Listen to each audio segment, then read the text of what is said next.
अस्सलाम वालेकुम, good morning, सुबह बखैर। बहुत सी खबरें हैं, लेकिन कल का मैच हम हार गए और ज़ाहिर है हमें ज़रा एतमाद था कि साउथ अफ्रीका अपनी पूरी स्ट्रेंथ के साथ नहीं खेल रहा है और हम अपनी पूरी स्ट्रेंथ के साथ जा रहे हैं और नेचुरली हमारा पलड़ा भारी होना चाहिए था, लेकिन ऐसा हुआ नहीं। कुछ चीज़ें हैं जो बड़ी ही ऑब्वियस हैं एंड उस पर हम बात करेंगे। हमारे साथ कुछ ही देर में एक्सपर्ट्स भी मौजूद होंगे, लेकिन एक मैच समरी आपको दे दें। डर्बन में खेले गए मैच में हुआ क्या? सीरीज़ के पहले मैच में जनूबी अफ्रीका ने पाकिस्तान को 11 रन से हराया है। 3 मैचों की सीरीज में 1-0 की बर्तरी हासिल कर ली और लिटरली ये मैच हम निकाल सकते थे अगर हमारे कप्तान ज़रा जिम्मेदाराना इनिंग का मुजाहिरा करते। अगर आप कहेंगे कि भाई उन्होंने तो इतने रन बना दिए, कौन सी जिम्मेदारा इनिंग उन्होंने नहीं खेली, लेकिन उन्होंने लिटरली हाफ या ऑलमोस्ट हाफ से ज़्यादा डिलीवरीज खेली हैं। किस स्ट्राइक रेट से खेली हैं? वो आए, अपना स्वीट टाइम लिया। भाई this is an old age T20 cricket. खैर, टॉस जीत कर मेज़बान टीम का पहले बैटिंग करने का फैसला इब्तदाई ओवर्स में तो गलत लगा। 2 ओवर्स में 3 बैटर्स आउट होने के बावजूद जनूबी अफ्रीका ने 9 विकेटों पर 183 रन बना लिए और तब भी मुझे उम्मीद थी कि हम ये मैच निकाल सकते हैं। डेविड मिलर ने बरकफ्तार 82 रन खेले, जॉर्ज लिंडे ने 48 रन की जारहाना इनिंग खेली। हदफ के ताक़ुब में पाकिस्तानी टीम 8 विकेटों पर 172 रन ही बना सकी। जब स्क्रीन पे ओपनिंग हमारे ओपनर्स लिखे हुए आए ना, these are going to open, बहुत से लोग, शायद मैं भी सर पकड़ के बैठा हुआ था, लेकिन खैर वो हुआ। कप्तान रिजवान ने कदर सुस्त बैटिंग की, कदरें नहीं, बहुत ही सुस्त बैटिंग की। 62 गेंदें खेली हैं उन्होंने, यानी कि 10.2 over, more than half of your deliveries. Run कितने बनाए? 74। स्ट्राइक रेट क्या था? आपके सामने है। टीम को वो नहीं, उन्हीं की वजह से मेजर कंट्रीब्यूशन है आई बिलीव उनकी। साइम एक वाहिद हमें बल्लेबाज नजर आया जिसने मॉडर्न डे T20 इनिंग खेली। तैयब ताहिर भी पता नहीं क्या नर्वस थे, क्या हुआ। उस्मान खान तो अब कहना नहीं चाहिए, लेट्स सी रॉन्ग नंबर ना साबित हो जाए कहीं आगे चलकर। कप्तान मोहम्मद रिजवान ने कहा कि मिलर और लिंडे ने अच्छी बैटिंग की। मिलर की बैटिंग हमसे मैच दूर ले गई। नहीं सर, एक्चुअली आपकी बैटिंग हमसे मैच दूर ले गई। खैर, अब हम बात करते हैं इसी पे। सीनियर स्पोर्ट्स जर्नलिस्ट याया हुसैनी भी हमारे साथ मौजूद हैं और साबिक कप्तान राशिद लतीफ़ हमारे साथ मौजूद हैं। राशिद भाई, मतलब कल आप नहीं थे, सिकंदर थे हमारे साथ, हमने तब भी ये सवाल किसको ओपन करना चाहिए, आगे क्या होना चाहिए। कल का मैच हमें निकालना चाहिए था। मतलब ऐसा कोई पहाड़ जैसा स्कोर नहीं था जिसे हम ना कर पाते and there was a time, very short time, लेकिन हमारी probability of win was higher. देखिए, कल के मैच में बहुत सारी चीजें हुई हैं। नंबर 1 तो नजर तो यही आ रहा है कि हारने में रिजवान नजर आ रहे हैं कि उन्होंने स्लो बैटिंग की और उसके बाद जिस तरह से हमने बॉलिंग की मिडिल ओवर में, बहुत ही अच्छी बॉलिंग की है, लेकिन 182 बने कैसे, ये एक सवाल है। क्योंकि जब आपकी बीच में हमने क्लैप्स कर दिया था साउथ अफ्रीकन को, 14th ओवर में मिलर आउट हो गया जहां पे 136 रन उनके थे, तो वहां से फिर अबरार ने बॉलिंग की, उसने एक आउट किया, तो मिस कैलकुलेशन हुई लास्ट ओवर की। जिस तरह से बाबर ने मिस कैलकुलेटिंग की थी अगेंस्ट इंडिया वर्ल्ड कप के मैच में, विराट कोहली जब खेल रहे थे, वहां पे मोहम्मद नवाज को आखिरी ओवर करना पड़ा। तो ये स्पिनर का आखिरी ओवर हमेशा मोस्टली 90% वो जानलेवा ही साबित होता है। वो 18 रन वो ले, फिर एक एक्स्ट्रा रन जो हुए 23 रन, 18 प्लस 23 रन, फिर उसके बाद प्लेइंग 11 में 2 स्पिनर्स बनते नहीं थे। यहाँ पे पाकिस्तान के नहीं बनते थे, साउथ अफ्रीका ने खिलाया, वो अपना डेवलपमेंट का काम कर रहे हैं। 2 स्पिनर में 90 रन दिए हैं, 2 स्पिनर 8 ओवर्स में 48 बॉल पे 90 रन। तो ये वो चीजें हैं जिसकी वजह से मैच हारे और उन्होंने 14 सिक्सेस मारे, हमारी तरफ से 4 या 5 लगे। अच्छा, हमने सुफियान को क्यों आखिरी ओवर कराया, ये हमें नहीं समझ में आई बात। मतलब हम याया आप भी हमें ज्वाइन कर चुके हैं, ये चलें यही सवाल लेके हम याया आपके पास चलते हैं, फिर राशिद भाई आपके पास आएंगे।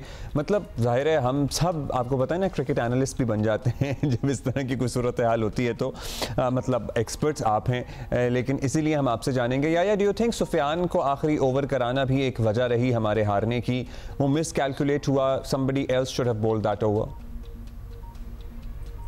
अब्दुल्ला, कल जो पाकिस्तान हारा, किस्मत की देवी आपके ऊपर मेहरबान थी। 28 पर जुनूबी अफ्रीका के टॉप 3 बैट्समैन जो है वो पवेलियन लौट गए थे। पहले 5 ओवर में जुनूबी अफ्रीका का स्कोर 36 रन था। पहले 5 ओवर में हमारे 40 रन थे, हमारा सिर्फ 1 आउट था। आप जो स्पिनर के ऊपर बात कर रहे हैं, देखिए कल हम राशिद लतीफ साहब के साथ शो कर रहे थे, सिकंदर बख्श साहब हमारे साथ मौजूद थे और हमने इनके सामने ये आदादोशुमार रखे थे कि किंग्स मीट डर्बन में फास्ट बॉलर डोमिनेट करते हैं और हम 2 स्पिनर के साथ गए। मैं टेक्निकल लैंग्वेज में तो बात नहीं करूंगा। कल सुफियान मुकीम मुझे लगे ही नहीं जो जिम्बाब्वे में बुलावायो में बॉल कर रहे थे। कल हम बात करते हैं लेग स्पिनर की जो है वो कमर लगनी चाहिए, वो कल उस तरह बॉल ही नहीं कर रहे थे, ऐसा लग रहा था कि छोड़ रहे हैं। आप अभी राशिद लतीफ साहब बात कर रहे थे, 14 छक्के जुनूबी अफ्रीका ने मारे हैं। आपको पता है 14 छक्कों में 10 छक्के जो हैं 4 अबरार को लगे और 6 छक्के जो हैं वो सुफियान मुकीम को लगे। और सुफियान मुकीम को आखिरी ओवर में पिटाई नहीं हुई। सुफियान मुकीम को काम जो है डेविड मिलर पहले ही उतार चुके थे, उनको 3 छक्के मारे उन्होंने दूसरे ओवर में और फिर उसके बाद बाकी काम जॉर्ज लिंडे ने कर दिया। उन्होंने 24 गेंदों पर 48 रन की जारहाना इनिंग खेली और मैच को उन्होंने सीधा कर दिया। वो जो आखिरी ओवर में आपके खिलाफ रन बने हैं वो बड़े इंपॉर्टेंट थे।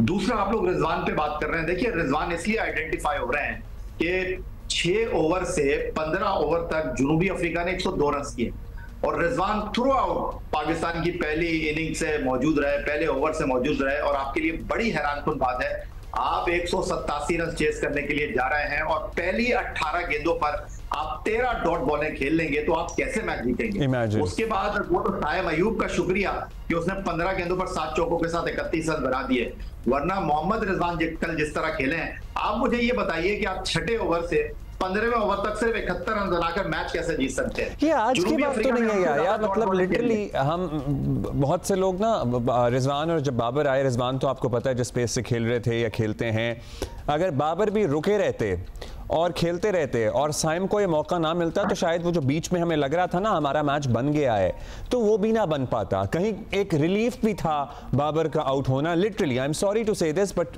You know we have loved these countryman and cricketers. सब तबसरा करेंगे लेकिन मैं कुछ आदादोशुमार आपके साथ शेयर कर लेता हूं। देखिए कल जुनूबी अफ्रीका ने 20 से ज्यादा एक्स्ट्रा रन दिए आपको, फिर भी आप मैच नहीं जीते। यानी एक्स्ट्रा रन देने का मतलब है कि उन्होंने आपको एक्स्ट्रा 2-3 ओवर भी डलवा दिए, लेकिन मैच कहां पर था। 48 डॉट बॉलें खेली हैं जुनूबी अफ्रीका ने, 14 डॉट बॉलें खेली हैं डेविड मिलर ने जिसने 80+ रन किए, बाकी 34 जो डॉट बॉलें उनके बाकी बैट्समैन खेले। हमने जुनूबी अफ्रीका की 48 डॉट बॉलों के मुकाबले में जो है वो सिर्फ 43 डॉट बॉलें खेली हैं। अब आप हैरान रह जाएंगे, इन 43 डॉट बॉलों में 22 डॉट बॉलें जो है वो रिजवान खेले, 21 बाकी बैट्समैन खेले। अब आपको एक और बात बताऊं मैं, कल 22 डॉट बॉलर रिजवान खेले और 21 सिंगल उन्होंने लिए हैं, यानी 43 गेंदों पर अगर रिजवान 22 रन बनाए तो पाकिस्तान मैच कैसे जीत सकते। यही बात है और ये बात आज की नहीं है, ये बात बहुत पुरानी है।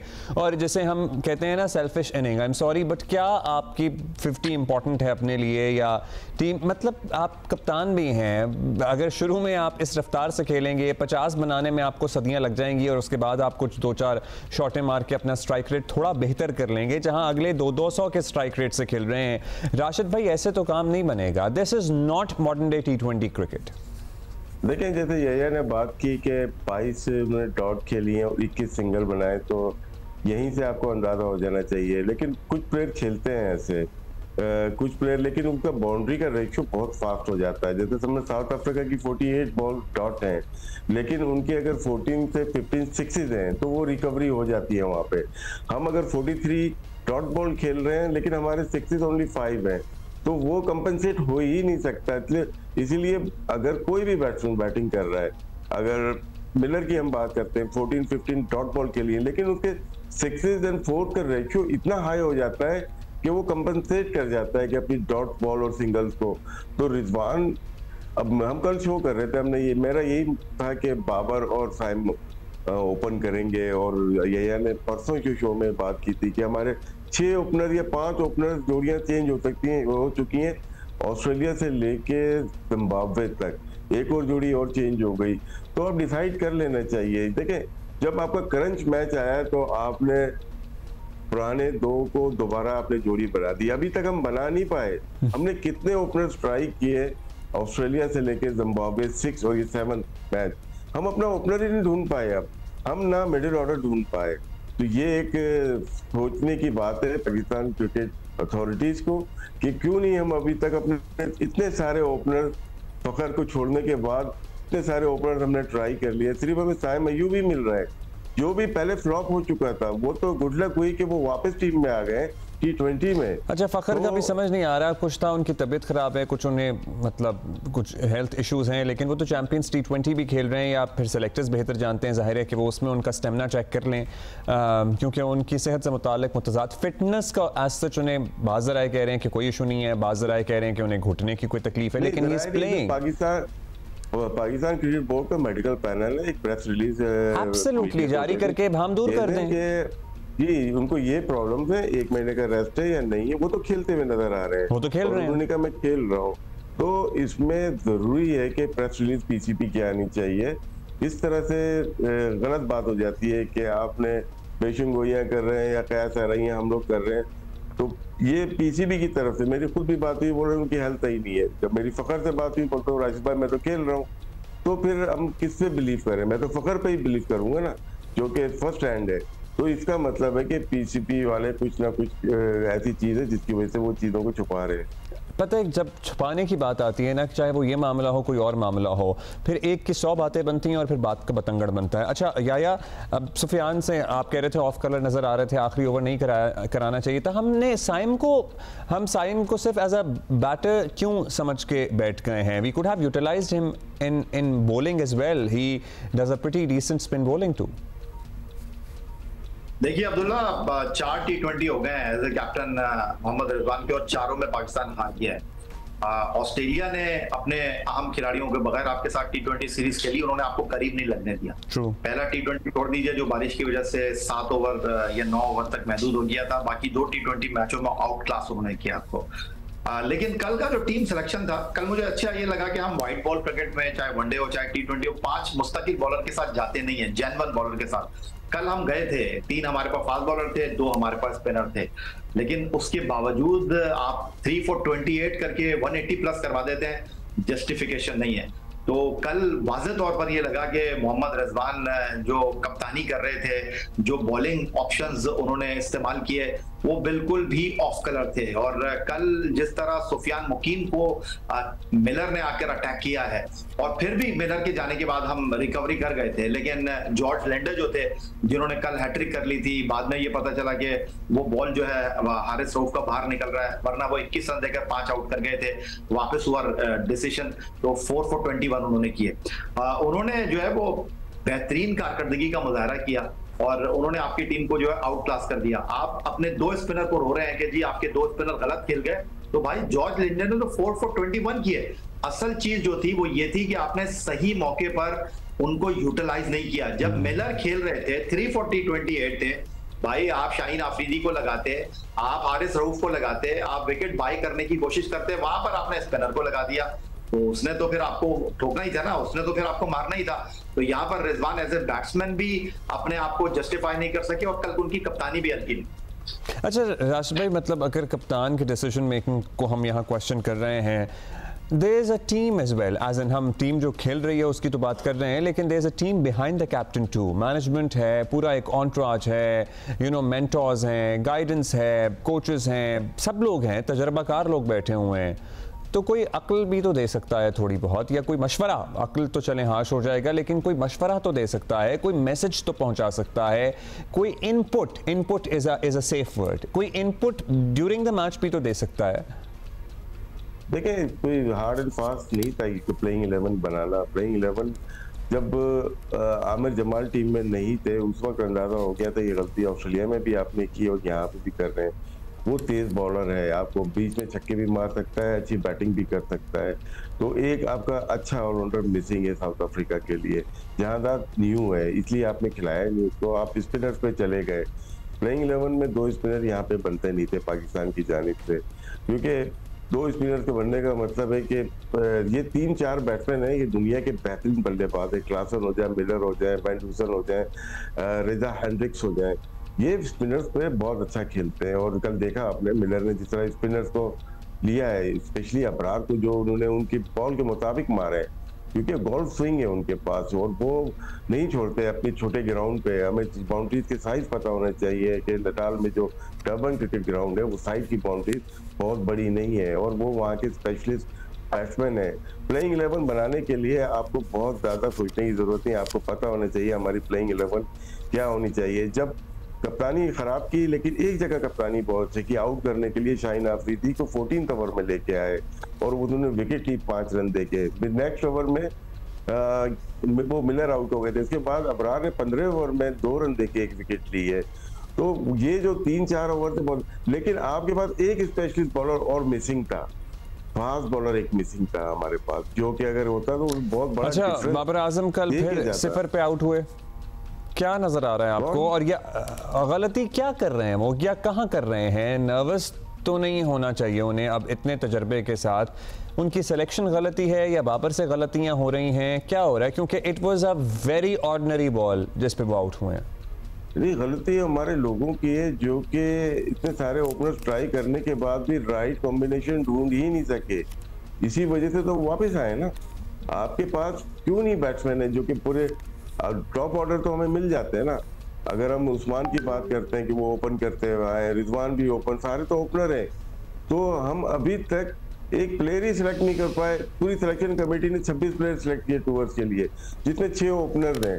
वापस फिर रिजवान एंड बाबर ही आ रहे हैं, तो इसमें तो सिस्टम का क्वेश्चन हो गया ना। इतनी बड़ी सिलेक्शन कमेटी, डाटा टीम, सब पे क्वेश्चन हो जाता है कि आप अभी तक आइडेंटिफाई अपना ओपनर ही नहीं कर पाए, और जो प्लेयर ड्रॉप कर दिया था आपने साहिम अय्यूब, वही आपका ओपनर बन गया। तो पूरे सिस्टम का फेलियर है ये, सिर्फ बाबर का नहीं है। बिल्कुल ऐसा है, बाबर का भी फेलियर है और सिस्टम का भी फेलियर है। याया भाई, आपके पास चैंपियंस ट्रॉफी से मुताल्लिक कोई खबर है? क्या फैसला हुआ हो सकता है? कोई खबर है, नहीं है? चैंपियंस ट्रॉफी की खबर बिल्कुल अब्दुल्ला है, और चैंपियंस ट्रॉफी की खबर बिल्कुल वैसे ही आएगी जैसे कल मिलर निकल कर आए थे ड्रेसिंग रूम से। 3 for 28 थे और उन्होंने आकर जो है मैच फिनिश कर दिया। तो चैंपियंस ट्रॉफी में दिन कम रह गए, लेकिन ये मैं आपको बता दूं कि अंदर खान ने सारी चीजें जो है वो वेल इक्विप्ड हैं। पाकिस्तान इंडिया भी खेलेंगे, चैंपियंस ट्रॉफी भी होगी, और अचानक जो है वो बस ब्रेकिंग न्यूज आएगी कि ये हो। चलिए, और होपफुली इंशाल्लाह पाकिस्तान के लिए अच्छी ही खबर होगी इस ब्रेकिंग न्यूज में। जी बिल्कुल।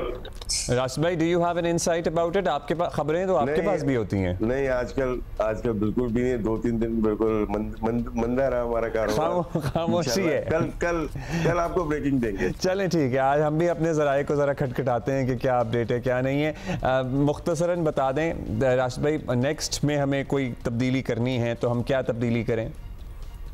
पिच के मुताबिक खेले, और जो भी टॉप ऑर्डर पे खेले, ओपनर खेले ना, उनको एक टास्क देंगे आपको। अगर हम सिर्फ बातों में मॉडर्न डे क्रिकेट नहीं, आप स्ट्राइक रेट, जैसे यही ने बात की, मिलर आए उस वक्त 35 रन थे, 3 आउट हो गए थे, 5 ओवर हो चुके थे, लेकिन मोमेंटम कितना अच्छा गेयर अप किया उन्होंने, गेम को चेंज किया और गेम को लेते हुए चले गए। उनकी विकेटें गिरती चली गई, लेकिन कहीं पे भी ऐसा नहीं लगा कि ये 175 से कम रन करेंगे। एक वक्त था, लेकिन उन्होंने कर गए वो रन। तो यही माइंडसेट टॉप ऑर्डर्स का होना चाहिए कि हमें अपनी बैटिंग में बाउंड्रीज का रेशियो तेज करना पड़ेगा। हमारे तो इसलिए भी मुझे लगता है ज़्यादा बन गए और हम ज़रा इतने रनों से हारे हैं कि साउथ अफ्रीका ने 23 एक्स्ट्रा भी दिए हैं। या व्हाट डू यू थिंक कि हमें क्या तब्दीली करनी चाहिए इन द नेक्स्ट मैच? देखिए, मैं नेक्स्ट मैच की तब्दीली से हटकर आपको ये बता देता हूँ, फिर बाकी आप खुद तय कर लीजिए कि आपने टीम और सिलेक्शन ऐसी की हुई है जिस पर राशिद लतीफ साहब सवाल उठा रहे हैं। देखिए, आपको थोड़े से निगल्स के साथ कॉम्प्रोमाइज करना पड़ता है, लेकिन आपने फखर जमान को बाहर किस लिए रखा हुआ, अब आपको ये बात समझ आ जानी चाहिए, क्योंकि फखर जमान अगर होते, पहले भी आप उनको ओपनर नहीं खिला रहे थे। T20 क्रिकेट में लॉन्ग हैंडल से वो बैटिंग करते हैं और जिस तरह वो खेलते हैं, और कल जो मैंने मिलर को बैटिंग करते हुए देखा, जॉर्ज लिंडे को बैटिंग करते हुए देखा, अगर कल फखर होते 15 गेंदों पर 31 रन 7 चौकों के साथ साहिम अय्यूब ने किए थे, वो मैच खत्म कर देते। मतलब ये क्या इबाम है, मगर फखर की फिटनेस से मुताल्लिक लिटरली एक मुअम्मा बन गया है। या मतलब कप्तान का बयान है कि वो जी बीमार हैं, फिर उनकी बीमारी से मुताल्लिक कुछ जर्नलिस्ट मतलब ऑन सोशल मीडिया तफसील दे रहे हैं, फिर घुटने की कहीं से बात आई, फिर उनको देख लें या उनसे बात कर लें तो वो कहते हैं मैं तो ठीक हूं, खेल रहा हूं। अभी देखिए अब्दुल्ला, बात दरअसल ये, अगर कोई बीमार होता, अगर कोई रिहैब में होता, तो वो फिर चैंपियंस कप नहीं खेलता। हमारी क्रिकेट का ये वतीरा रहा है कि हमारे जो बड़े खिलाड़ी हैं वो डोमेस्टिक क्रिकेट नहीं खेलते। आप अगर ये कहते हैं कि मोहसिन रजा नकवी साहब डंडा लेके बैठे हुए इसलिए सब डोमेस्टिक क्रिकेट खेल रहे हैं, नहीं। फखर जमान के पास तो एक बहुत अच्छा मौका था कि वो कहते हैं कि जी मुझे तो सिलेक्शन कमेटी ने नहीं रखा है, मैं अपनी रिहाब के अंदर हूं, लेकिन वो खेल रहे हैं तो वो चैलेंज कर रहे हैं क्रिकेट बोर्ड को। वो बता रहे हैं कि भाई मैं फिट हूं, मैं मैच फिट हूं, मैं मैच खेल सकता हूं, बाकी फिटनेस टेस्ट आप उससे मत लें। अब ये एक बड़ी अजीब सी मंतक है यहाँ पर कि जो फिटनेस टेस्ट में फेल हो गया वो पाकिस्तान के लिए मुंतखब हो गया, जो फिटनेस टेस्ट में पास हो गया वो पाकिस्तान से बाहर बैठा हुआ है। तो ये कैसे हो सकता है पाकिस्तान की क्रिकेट का? लेकिन वाज़ेह तौर पर ये लग रहा है कि 7 T20 मैचों में आपने 5 ओपनिंग जोड़ियों को ट्राई किया है, कुछ लोगों को आप बचाना चाह रहे हैं। एक और चीज मैं आपके साथ शेयर कर लूं, अभी तो हमको ये भी तय कर लेना चाहिए कि भाई शाहीन आफरीदी बड़े बैट्समैन है या फिर 128 के स्ट्राइक रेट से खेलने वाले इरफान बैट्समैन है। उनको 6ठे नंबर पर कल आपने बैटिंग करने के लिए भेज दिया, उनसे ज्यादा स्ट्राइक रेट जो है वो आफरीदी का है, उनको आपने भेजा नहीं, और फिर कल शाहीन आफरीदी आए और चले गए। तो आपको सोचने की जरूरत है, अगर आप इस तरह टेप बॉल की क्रिकेट की तरह, क्लब क्रिकेट की तरह मैच खेलेंगे, ऐसे ही नतीजे आएंगे। सर्टनली ये सोचना हमारा काम तो नहीं है, हमारा काम तो सिर्फ डिस्कस करना है। ये तो जो ड्रेसिंग रूम में लोग बैठे हुए हैं ये उनका काम है सोचना। Thank you yeah thank you Rashid भाई and good luck team Pakistan for the match. Well done Saim Ayub. और बाकी मामला आई एम श्योर, उम्मीद हमें हमेशा यही रखनी चाहिए और हम रखेंगे और बार बार इसको दोहराएंगे कि उम्मीद है हमें कि इंशाल्लाह हम अपनी गलतियों से सीखते हुए अगला मैच जीत जाएंगे। सो या अभी क्या करें भाई, बहुत कुछ है हमारे पास, ज़रा देखने दें क्या है। हाँ ये बताते हैं आपको, दुनिया भर में पहाड़ों का आलमी दिन आज मनाया जा रहा है और ये दिन मनाने का मकसद पहाड़ों और पहाड़ों की करीबी आबादियों के कुदरती माहौल को बरकरार रखने की कोशिश करना है। बड़ी अच्छी ये कोशिश है। रवां साल इस दिन का मौजू है mountain solutions for sustainable future, innovation, adaptation and youth. Pakistan को एजाज़ हासिल है कि यहाँ दुनिया के 3 अजीम तरीन पहाड़ी सिलसिले कराकरम, हिमालयाज़ और हिंदू कुश मौजूद हैं और पाकिस्तान में कई ऐसी बुलंद चोटियाँ हैं जिनकी बुलंदी 26,000 फुट से ज़्यादा है। दुनिया की दूसरी बुलंद तरीन चोटी K2 और नवी बुलंद तरीन चोटी नागा पर्वत भी पाकिस्तान में वाक़ है। हमारे शुमाली इलाका जात स्कर्दू और गिलगित पहाड़ों के हवाले से सबसे ज़्यादा खूबसूरत तरीन इलाके माने जाते हैं और ख़ित्ते को दुनिया के 8,000 से ज़ायद ऊंचे पहाड़ों का मस्कन कहा जाता है। और ये धरती, ये मिट्टी है शहरोज़ काशिफ की, सरबाज की, साजिद सतपारा की, अली सतपारा की, नाइला की, और द लिस्ट इज़ लॉन्ग, अनगिनत नाम है हमारे पास।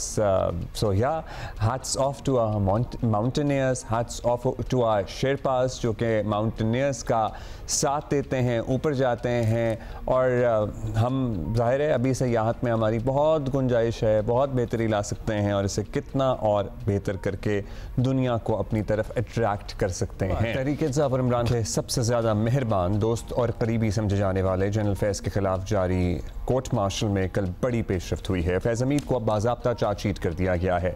ISPR के मुताबिक ऑफिशियल सीक्रेट एक्ट की खिलाफ वर्जियाँ करने, रियासती मफादात को नुकसान पहुँचाने, सरकारी इख्तियारात और वसाइल का बेदरेग इस्तेमाल करने, अफराद को नाजायज़ नुकसान पहुँचाने के इल्ज़ामात पर फैज़ हमीद को फ़र्द जुर्म आयद की गई है।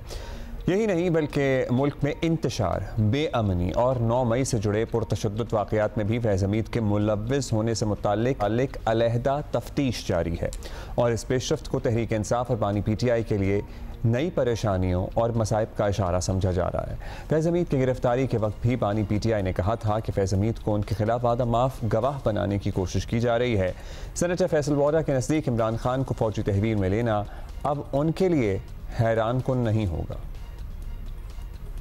जनरल फैज हमीद का ट्रायल होगा और वो शवाहिद देगा, सबूत देगा, जो गवाही देगा इमरान खान साहब के हवारियों के लिए, तो ये भी पॉसिबल कि उनका ट्रायल कहीं और होगा। ये सरप्राइज नहीं होगा कि अगर ये फौजी ट्रायल में जाए। आज के बाद जितने भी पॉलिटिशियंस बारीकी से फौज को भलाई करते, इल्जाम लगाते, उनकी तनसीबात जलाने गिराने की बात करते, उनको, मुझे, आपको, सबको मैसेज अक्रॉस द बोर्ड मिल गया है। मुस्लिम लीग नून शुरू से इमरान गठजोड़ के इल्ज़ामात लगाती रही है। वो 9 मई के वाक़यात को भी इसी मिली भगत का नतीजा समझती रही है। नून लीग के रहनुमा यहाँ तक कह रहे हैं कि जनरल फैज़ के खिलाफ चार्जशीट दरअसल PTI ही के खिलाफ है। सीनियर लीगी रहनुमा और वज़ीर दफ़ा ख्वाजा आसिफ कहते हैं कि फैज़ हमीद बानी PTI के हर जुर्म में शरीक रहे हैं।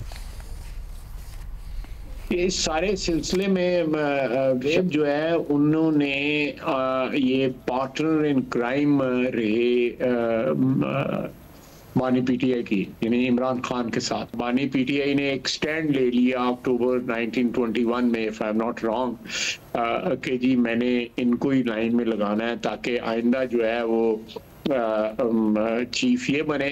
तो ये एक ख्वाब थे जो मिल के बानी पीटीआई ने और जनरल फैज ने देखे थे। उस ख्वाब की ताबीर जो है फिर उन्होंने फाइनली एक डेस्परेट अटेम्प्ट 9 मई को किया। तो मैं समझता हूँ कि आज जो भी चार्जशीट जो उनकी सामने आई है उसमें जनरल फैज को अकेले बेनिफिशरी नहीं है, उसमें इमरान खान साहब जो है मेरा ख्याल है कि वो इक्वली जो बेनिफिट करते थे। और इस केस ने अल्टीमेटली जो है इसके जो भी बेनिफिशरी हैं उन तक हाथ पहुंचने हैं, उनके गिरबान तक हाथ पहुंचने हैं, जिसमें इमरान खान साहब सरे फहरिस्त नजर आ रहे हैं। गिरबान तक हाथ पहुंचने की बात की जा रही है। जनरल फैज़ हमीद के खिलाफ जारी फील्ड कोर्ट मार्शल में तहरीक इंसाफ का रवैया बड़ा मुहतात है। वो ना तो फैज़ हमीद की खुलकर हिमायत करते हैं, ना इस कोर्ट मार्शल के खिलाफ कुछ भी बोलते हैं। चेयरमैन पीटीआई गौहर अली खान इसे सिर्फ और सिर्फ फौज का अंदरूनी मामला समझते हैं। पहले भी इस पर स्टेटमेंट दे चुके हैं कि जहाँ तक जनरल फैज़ हमीद साहब का ताल्लुक है, ये फौज का एक मामला है, उनके अपने रूल्स या कानून है, वो जिसको चाहे जिस तरीके से भी चाहे किस वक्त किसके चार्जेस पे ट्रायल करना चाहिए, इनका अंदरूनी मामला है, हमारे साथ कोई लेना देना। सर, सिविल नाफरमानी तहरीक आप लोग जो शुरू करने वाले हैं उसके बारे में क्या हुआ? वो खान साहब की कॉल है, इंशाल्लाह था। चंद दिन पहले 9 मई GHQ हमला केस में बानी पीटीआई पर फर्द जुर्म आयद हो चुकी है। 190 मिलियन पाउंड केस में भी फर्द जुर्म आयद होने के इम्कानात वाज़े हैं। अब अगर 9 मई के वाक़यात में फैज़ हमीद और बानी पीटीआई के दरमियान कोई ताल्लुक साबित हो गया तो यकीनन बानी पीटीआई के साथ खुद पार्टी के सियासी मुस्तक़बिल पर भी सवालात खड़े हो जाएंगे। इसी पे बात करते हैं कि क्या हो सकता है, कितनी अहम पेशरफ्त है। सीनियर सहाफ़ी तज्ज़ियाकार उमर चीमा साहब हमारे साथ मौजूद हैं। चीमा साहब, मतलब बड़ी ही आसानी से बैरिस्टर गौहर ने कह दिया कि ये तो अंदरूनी मामला है, हमारा इससे क्या ताल्लुक़ है। खैर, जनरल फैज़ को चार्जशीट करना एक मुतवक्के तो था मामला ये, लेकिन बहरहाल एक गैर मामूली पेशरफ्त है। इल्ज़ामात की फहरिस्त भी अभी सामने आ चुकी है। जिन इल्ज़ामात का जिक्र है और फिर उनका भी जिक्र है जिनकी तफ्तीश हो रही है, जैसे 9 मई और दीगर मामलात, रियासत में बेअमनी फैलाना, इल्ज़ामात की नौयत आपको फिल वक्त ऐसी लगती है कि बहुत सख्त कोई सज़ा हो सके? ये जब रिटायरमेंट के बाद जो एक होता है ना कि जिस कैपेसिटी पे उन्होंने सर्व किया, तो वो 5 साल तक कोई उस तरह की एक्टिविटीज़ में पार्टिसिपेट नहीं कर सकते थे, सियासी सरगर्मियों में, लेकिन वो मुलव्वस रहे। उन्होंने जिस तरीके से पीटीआई को सपोर्ट करते रहे और उसके जो शवाहिद इकट्ठे किए गए, और उसमें अगर ये शामिल हो जाए कि वो अपने अदारे के ख़िलाफ़ उकसाने के लिए उनको इस्तेमाल किया गया, तो ये डेफिनेटली एक बड़ा संगीन किस्म का इल्ज़ाम है। इसके अलावा जो इख्तियारात के नाजायज़ इस्तेमाल की बात है, ये उनकी दौरान सर्विस के जो मामलात हैं, और बिलखुसूस जो टॉप सिटी प्रोजेक्ट्स की मैनेजमेंट को उन्होंने उनके घर पर रेड किया, उनको उठाया और उनके घर से चीज़ें चुराईं, वो जो इनकी कमांड पर ये चीज़ें हुई, तो ये संगीन इल्ज़ाम है। और ये अपनी नौयत का एक पहला केस है कि जिसमें एक हमारे जो रईसुल जसूस हैं, जो कि एक फार्मर DGI से ही हैं, वो इस तरह के ट्रायल को फेस कर रहे हैं।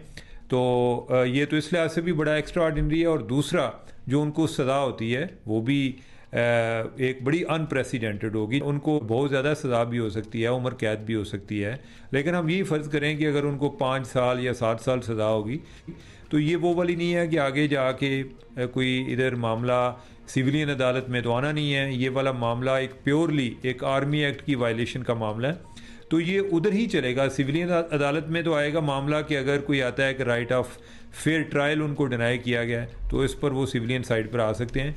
बाकी जो चार्जेस हैं उनका फ़ैसला उन्होंने करना है। जो अभी एक फील्ड जनरल कोर्ट मार्शल होगा, वो कोई मेरे ख्याल मेजर जनरल रैंक के ऑफिसर होंगे, उनके साथ कोई 4 और लोग होते हैं, 5 रुकनी बेंच होगा।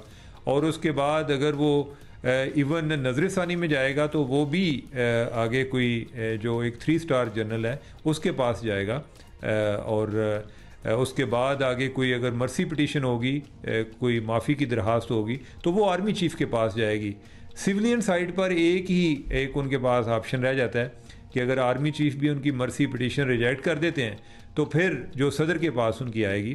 तो बहरहाल हम यही अगर तसव्वुर कर लें कि उनको 5 साल या 10 साल भी सज़ा हो, तो मेरे ख्याल है कि उनके लिए जिधर ऐसा कोई बंदा सोचता ही नहीं है या इनके कोई ऐसा कोई DG से रह चुका हो तो उसके वहमो गुमान में नहीं होता कि उसका ट्रायल होगा, तो ये दूसरों के लिए भी सबक होगा और उनके लिए भी तो खैर ये एक बड़ा नाकाबिले फरामोश वाक़या होगा या एक सबक होगा ज़िंदगी तक। ज़ाहिर जॉब हैं जो आने वाले हैं उन सब के लिए एक प्रेसिडेंस तो सेट हो रहा है होगा। अब चीमा साहब, इस खबर के बाद नेचुरली तहरीक इंसाफ कुछ परेशान है या लग रही है, गुफ्तगू तो वो ऐसे करते हैं कि नहीं नहीं हमारा क्या लेना देना, हमारा क्या मामला। अब अंदाजे ही लगाए जा रहे हैं कि आगे क्या होगा। क्या आपको लगता है कि ये मामला अल्टीमेटली इमरान खान साहब से जाकर जुड़ेगा और मे बी उनका मामला भी फिर फौजी अदालतों में पहुंच जाए, जिसकी आज by the way supreme court में समाअत भी है इस मामले को लेके, सिविलियंस की फौजी अदालतों वाले मामले को लेके? इमरान खान का जहाँ तक जिक्र है, मुझे नहीं लगता कि ऐसा होगा। बिलखुसूस अगर 9 मई के तनाज़ुर में देखा जाए तो जो मैं ISPR की प्रेस रिलीज़ को समझ पाया हूँ उसमें यह है कि 9 मई से मुतल्लिका या उन वाक़यात के हवाले से या उन वाक़यात में जो जनरल फैज़ की इन्वॉल्वमेंट है उसको इन्वेस्टिगेट किया जा रहा है। यानी कि वो अभी तक जो चार्जेस फ्रेम हुए हैं, जो आप समझें कि जो चालान तैयार हुआ है उसका ये हिस्सा नहीं है, 9 मई उसका हिस्सा नहीं है। 9 मई से अलग से अभी इन्वेस्टिगेशन जारी है, यानी कि उसको उसका इस तनाज़ुर में जिक्र है, वो उसके बारे में अभी कोई ऐसी एविडेंस या वो ऐसा आप कह लें कि प्रोसिक्यूटेबल उस स्टेज पर नहीं आया, वो वाला मामला नहीं आया। तो अगर 9 मई वाला मामला नहीं आया तो उस तरह से तो नहीं हो सकती। हाँ, ये ज़रूर है कि जो उनकी पॉलिटिकल एक्टिविटीज़ में इन्वॉल्वमेंट का उन पर जो चार्ज ऑलरेडी फ्रेम हो चुका है या जो उनकी चार्जशीट का चालान का हिस्सा बन चुका है, जो जिसमें जो आर्मी वाले भी समझते हैं कि हमारे पास जो ठोस शवाहिद मौजूद हैं कि हम इसको अपनी कोर्ट मार्शल के सामने पेश कर सकेंगे। तो जहाँ तक ये वाला मामला है तो उसमें एन मुमकिन है इमरान खान की इन्वॉल्वमेंट या उनकी बाकी क़यादत जो है उसके हवाले से इन्वॉल्वमेंट इस हद तक तो ज़रूर आएगी ना कि उनके साथ राब्ते थे। मे बी ये चीज़ साबित ना हो पाए कि इनके कहने पर उन्होंने क्या किया, या ये है कि इमरान खान का इसमें ट्रायल इस सूरत में मुमकिन है कि अगर ये बताया जाए कि जो जनरल फैज़ हैं उन्होंने इमरान खान के कहने पर फ़ौज में को लोगों को उकसाया कि क्या ये बात इसको इस्टेब्लिश किया जा सकता है। I don't think so. तो लिहाजा मुझे लगता नहीं है, लेकिन ओवरऑल PTI के लिए ये एक बड़ी एक ऑकवर्ड पोजीशन है। वो ना खुलकर सामने आ सकते हैं, खुलकर सामने आए तो फिर जो उनके ताल्लुकात का आपस में कोई एक हिजाब है वो उतर जाएगा। वो भी नहीं ये चाहते, वो चाहते हैं कि ये जो अगर पर्दा है तो वो रहने ही दिया जाए। तो लेकिन उनके लिए ओवरऑल एक बड़ा सेटबैक तो ज़रूर है कि जनरल फैज़ जो कि उनको वो एक अपना एक रूहानी पेशवा तस्वर करते थे बुशरा बीबी के अलावा, तो वो अगर ट्रायल पर जा रहे हैं तो डेफिनेटली उनके लिए एक तशवीश का सबब तो डेफिनेटली है। अच्छा, अब पाक फ़ौज की जानिब से चीमा साहब मुख्तलिफ मौक़ों पर मुख्तलिफ अंदाज में ये इजहार भी किया गया, शिकवा सॉर्ट ऑफ कह लीजिए कि इदारे तो अपने लोगों के ख़िलाफ़ कार्रवाई करते हैं लेकिन जो सिविलियन साइड के मामलात हैं, अदालतें और हुकूमतें कुछ ख़ास कर नहीं रही हैं। ताज़ा तरीन पेशरफ्त के बाद अब सिविलियन इदारों पर भी आपको लगता है कि कार्रवाई तेज़ करने के लिए दबाव बढ़ेगा? देखिए, एक तो ख़ुद साबी का अमल हर इदारे में होना चाहिए और जब वो नहीं होता तो उससे इदारे ज़वाल पज़ीर होना शुरू हो जाते हैं। और हमने देखा कि हमारे इदारे क्यों ज़वाल पज़ीर हो रहे हैं कि जो एक अंदरूनी एहतसाब का अमल है वो भी बड़ा कमज़ोर है और जो बैरूनी एहतसाब का अमल है वो भी बड़ा कमज़ोर है। अनफॉर्चुनेटली ज़्यादातर टारगेटेड किस्म का होता है, जब ऐसा नहीं होता कि रूटीन में नहीं हो रहा था, बस एक नी जर्क रिएक्शन होता है जो हम आमतौर पर इदारों में देखते हैं। यहाँ तक कि इवन ये वाला जो मामला जनरल फैज़ का मामला, ये इवन जो आर्मी के अंदर एहतसाब का अमल है उससे ज़रा हट के है कि यानी कि इसमें एक पॉलिटिकल एंगल भी है, लेकिन इसको देखने का एक दूसरा अंदाज़ ये भी है कि उन्होंने काफ़ी हद तक टॉलरेंस भी शो की कि हमें ये कुछ ना करना पड़े, क्योंकि जिस तरह आमतौर पे सियासी तौर पे ये बातें होती हैं जी कि हम अगर फ़लाँ का एहतसाब करेंगे तो वो भी कल हमारा करेंगे। तो ये एक आर्मी के अंदर भी ये एक थिंकिंग तो मौजूद थी कि अगर ये प्रेसिडेंट सेट हो जाता है तो कल किसी और का भी रिटायर होने वाले का इसी तरह कोई जो हाजिर सर्विस है वो एहतसाब करेगा। लेकिन इन अ सेंस के उन्हें लगा कि ये चीज़ नागुज़ीर हो गई है, तो ये एक रूटीन के हिसाब से तो वैसे भी डिफरेंट है, इसकी एक पॉलिटिकल एक बैकग्राउंड भी है इस हिसाब की। लेकिन आइडियली तो ये होना चाहिए कि ख़ुद एहतसाबी का अमल तमाम अदारों के अंदर होना चाहिए। वो अदारों की बका के लिए बहुत ही, उनके अदारों के इस्तेहकाम के लिए बहुत ज़्यादा इम्पॉर्टेंट है। शुक्रिया चीमा साहब। लेट्स सी ये मामला किस करवट बैठता है, ये ऊँट किस करवट बैठता है और मामला किस तरह आगे चलते हैं। साथ साथ बानी PTI ने वो सिविल डिसोबीडियंस की कॉल भी दे रखी है, वो उसी तरह बरकरार है। मतलब आप गुफ्तगू करें PTI के रहनुमाओं से तो वो कहते तो हैं कि हाँ जी है, लेकिन वो ज़ील, वो एनर्जी शायद उसमें उस तरह से नहीं पड़ी हुई नज़र आती जिस तरह इससे पहले फ़ाइनल कॉल या उससे पहले वाले मार्चेज़ और एहतजाजों में थी। लेकिन वो ये अब हर इस सिविल डिसोबीडियंस के हर सवाल के जवाब में वो कहते हैं ये अब बानी का फ़ैसला है, अब ये हो गया, ये बानी का फ़ैसला ये हो गया है। कोई इसे खुद ओन करने के लिए शायद तैयार या अभी आमादा नहीं नज़र आता। लेट्स सी क्या होता है उसका भी।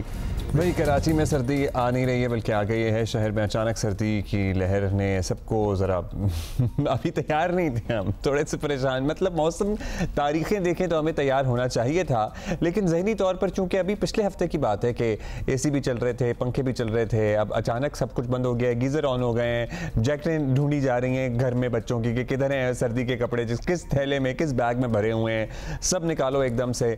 दिसंबर के पहले हफ्ते तक आपको बताया हमने, अगर कोयटा से आने वाली ठंडी हवाएं ज़रा तब्दील कर चुकी हैं मौसम को। शहरियों ने गर्म कपड़े निकाल लिए हैं, गर्म मलबूसात की ख़रीदारी के लिए बहुत जगह रश है बाज़ारों में। भाई लुंडा बाज़ार जो है ना, मैं कहता हूँ ख़जाना मिलता है यहाँ पर, और यहाँ पे बहुत से लोग आपको शॉपिंग करते हुए नज़र आएंगे। शहर में दर्जा हरारत मुसलसल नीचे आ रहा है, ख़ास तौर पर रात और जो अर्ली मॉर्निंग के औकात हैं काफ़ी ठंड देखी जाती है। कल minimum temperature 10 degree centigrade record किया गया। सर्दी की मौजूदा लहर बरकरार रहने का इम्कान भी जाहिर किया जा रहा है। जवाद मेमन साहब हमारे साथ मौजूद हैं, मौसमियाती तज्ज़ियाकार हैं। जवाद साहब, ये भी वैसे इसी तरह मौसम अपने तेवर बदलता है कि अभी पिछले हफ्ते की बात है दिसंबर के आगाज़ की कि हम पंखों में और AC में थे और अब अचानक से हमने अपने गीज़र ऑन कर लिए हैं। जी बिल्कुल अब्दुल्ला भाई, लास्ट वीक ही जो है ये इस बात की प्रेडिक्शंस थी कि दिसंबर के स्टार्टिंग में जो है एक मगरिबी हवाओं का सिस्टम पाकिस्तान में दाखिल होगा। अच्छी शिद्दत का सिस्टम है, जिससे हमने देखा कि बलूचिस्तान के भी काफ़ी सारे इलाकों में बारिशें रही, पहाड़ों पे बर्फबारी रही और नॉर्दर्न एरियाज में भी रही। और इसके फ़ौरन बाद ये एक्सपेक्ट किया जा रहा था कि काफ़ी ताकतवर कोल्ड वेव जो है वो मुल्क में दाखिल होगी, जिससे कराची से कश्मीर तक थ्रू आउट मुल्क में जो है वो काफ़ी तेज़ी से जो है वो मौसम तब्दील होगा। और पिछले कुछ दिनों से अब हम यही देख रहे हैं कि स्पेशली कराची में, जहां अभी सर्दियों के सीज़न तक जो है स्टार्टिंग तक जो है वो कराची समेत सिंध के अक्सर इलाकों में टेम्परेचर जो है वो मामूल से काफ़ी हद तक ज़्यादा देखने में आ रहे थे। काफ़ी तेज़ी से जो है यहाँ पर मौसम तब्दील हुआ है और पिछले 3-4 दिनों में जो है ये दर्जे हरारत जो मामूल से ज़्यादा रिकॉर्ड किए जा रहे थे अब मामूल से कम रिकॉर्ड किए जा रहे हैं। तो ये सिलसिला जो है वो काफ़ी तेज़ी से शुरू हुआ है और अब थ्रू आउट ये सीज़न जो है वो इसी तरीके से चलेगा। इनफैक्ट कराची में जो है वो अगले 1 से 2 दिनों बाद जो है वो काफ़ी अच्छी तेज़ जो कोयटा की जो हवाएं होती हैं, जो हमारे यहाँ हम कहते हैं आम जबान में, उनका चलने का भी इम्कान है। तो आने वाले हफ्ते में जो है वो मज़ीद सर्दी की शिद्दत में इजाफा हो। और ये सर्दी की शिद्दत में इजाफा दर्जा हरारत को कहाँ तक ले जाएगा, और अगले हम ये कह सकते हैं कि by the season end as an year end तक ये मौसम इसी तरह ठंडा रहेगा? जी बिल्कुल, देखें सीजन एंड तक जो है ये मौसम इसी तरीके से ठंडा रहेगा। इसमें थोड़े बहुत अप्स एंड डाउन्स आते रहेंगे। रही बात दर्जे हरारत की, तो आज जो है वो 11.2 रिकॉर्ड किया गया है, जो कि अब तक इस सीजन का लोवेस्ट है। जिना टर्मिनल के आसपास जो है पिछले 2 से 3 दिनों से 9 डिग्री के करीब रिकॉर्ड किया जा रहा है, 9 से 9.5 डिग्री। और अगले 1 से 2 दिनों में जो है ये मजीद ड्रॉप होगा। जो मज़ाफ़ाती इलाके हैं जिना टर्मिनल और जो तो हमारे जो शहर के जो नॉर्दर्न एरियाज़ हैं, जैसे मलिर स्कीम 33 सरजानी टाउन के जो एरियाज़ हैं, जो मज़ाफ़ाती इलाके हैं, यहाँ पर ये मजीद जो है वो 8 से 9 डिग्री तक ड्रॉप होता हुआ नजर आएगा। जबकि शहर के जो दीगर इलाके हैं वहाँ पर भी जो है ये 10 से 12 डिग्री के आसपास तक ड्रॉप हो जाएगा। अच्छा, अब बाकी मुल्क की सूरत हाल भी बता दीजिए। सर्दी मामूल के मुताबिक पड़ रही है या कुछ अनयूजुअल देखा जा रहा है? खुश्क ही सर्दी होगी इस मरतबा भी? जी हाँ, एटलीस्ट अब्दुल्ला भाई ये जो महीना है ये मुल्क के बेशतर इलाकों में तो खुश्क ही रहेगा। सिर्फ नॉर्दर्न एरियाज रहेंगे जहां पर आज से जो है वो एक और मगरिबी हवाओं का सिस्टम दाखिल हो रहा है। कमज़ोर सिस्टम है, हल्की फुल्की बारिशें रहेंगी, पहाड़ी इलाकों में थोड़ी बहुत बर्फबारी रह सकती है। बाकी पंजाब, बलूचिस्तान और सिंध में अगले 10-15 दिनों तक कोई ऐसे खातरखा बारिशों का इम्कान नहीं है। ओवरऑल खुश्क सर्दियाँ रहेंगी, थोड़ा सा हार्श विंटर रहेगा, लेकिन थोड़ा सा जो है वो मामूल से कुछ ज्यादा टेम्परेचर्स जो है वो देखने में आ रहे हैं। जनवरी में इंशाल्लाह उम्मीद है कि फिर अच्छी बारिशों का सिलसिला जो है वो मुल्क के कई इलाकों में शुरू हो सकता है। जनवरी में बारिशों का सिलसिला शुरू हो सकता है और अक्सर ये भी देखा गया है कि जब बच्चों के स्कूल की छुट्टियां ख़त्म होती हैं ना, कड़ाके की सर्दी तब पड़ना शुरू होती है। So how would January be, मतलब how does January looks like? देखिए, जनवरी लुक्स लाइक जिस तरह हमने बताया कि बारिशों का इम्कान है, तो जब बारिशें आएंगी, बर्फबारी आएंगी, तो ऑब्वियसली फिर सर्दी की शिद्दत में भी इजाफा होगा। और जहां तक स्कूलों की बात आपने कही, तो मेरे ख्याल से जनवरी के बिगिनिंग में विंटर वेकेशंस खत्म हो जाएंगे, तो कुछ यही चीजें नजर आ रही हैं कि वही विंटर वेकेशन खत्म होते हैं और उसके बाद जो है वो बारिशों और बर्फबारी आती है। तो फिर जनवरी वैसे भी जो है हमारे पास जो है वो सर्दी के सीजन में one of the coldest month कहलाता है पाकिस्तान में।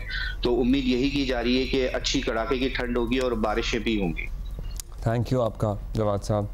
और हम AQI भी बता दें आपको, लाहौर इस वक्त दुनिया के आलूदा तरीन शहरों में पहले नंबर पर है और कराची इस वक्त है चौथे नंबर पर। हालांकि कराची में मतलब हवा भी आपको वो जो साइबेरियन या फिर कोयटे की हवा कह लें, कुछ भी कह लें, वो महसूस हो रही है, लगती है आपको, लेकिन इवन देन फिर भी वो जो पोल्यूशन है उसको साथ लेकर नहीं जा रही है। सो कराची AQI के एतबार से दुनिया का इस वक्त चौथा आलूदा तरीन शहर है और लाहौर पहला आलूदा तरीन शहर है। अच्छा, कल हमने आपको बताया था ना FBR ने एक एक नोटिफिकेशन जारी किया था और उसमें आवाम से कुछ बताया गया था कि जी अगर आपने कुछ देना तो दे दें, लेकिन अल्टीमेटली फिर वो जारी हो ही जाते हैं नोटिफिकेशंस और इम्प्लीमेंटेशन भी शुरू हो जाती है।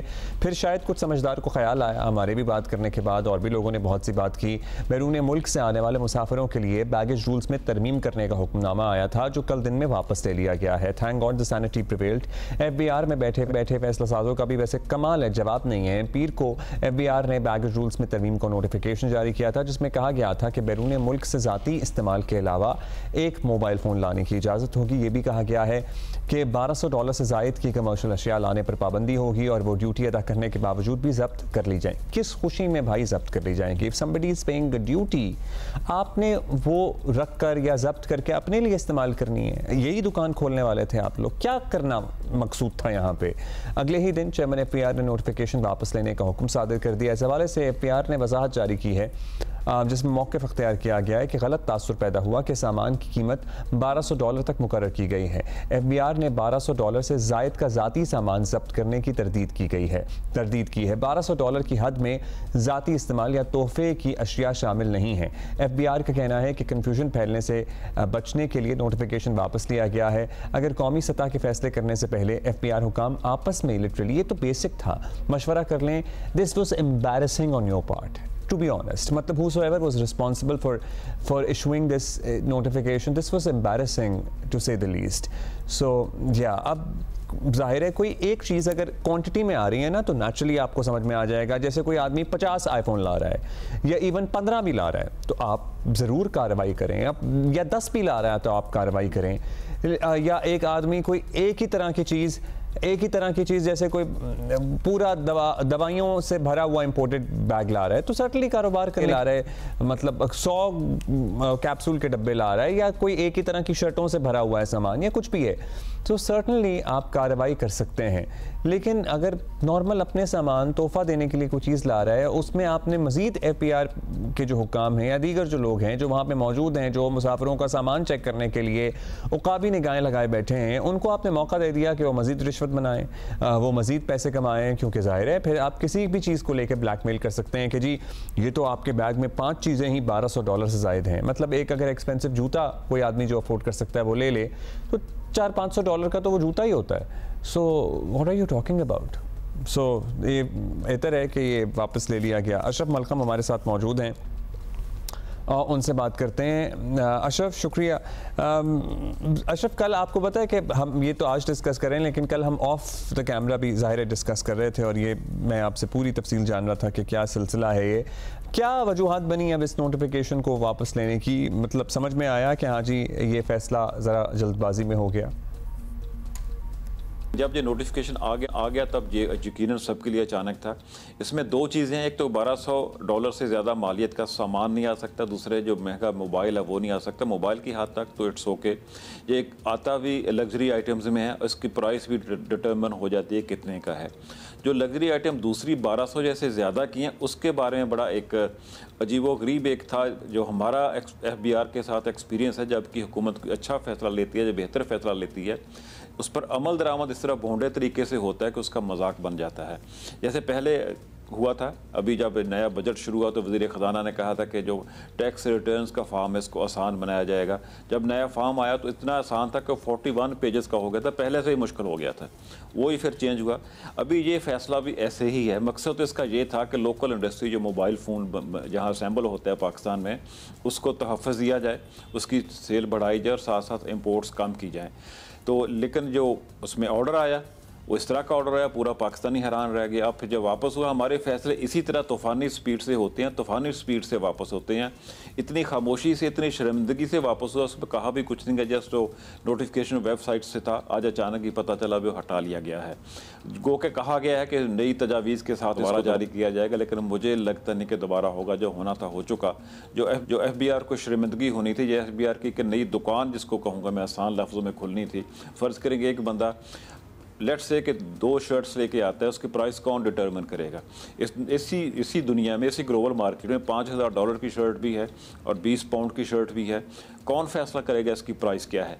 उस पर फिर एयरपोर्ट्स पे जो होना था वही होना था। पहले उन्होंने इंपोर्ट्स पे पाबंदी लगाई थी, जो बंदा 2 चॉकलेट के पैकेट लेके आया तो उसको वजह पकड़ लेते थे।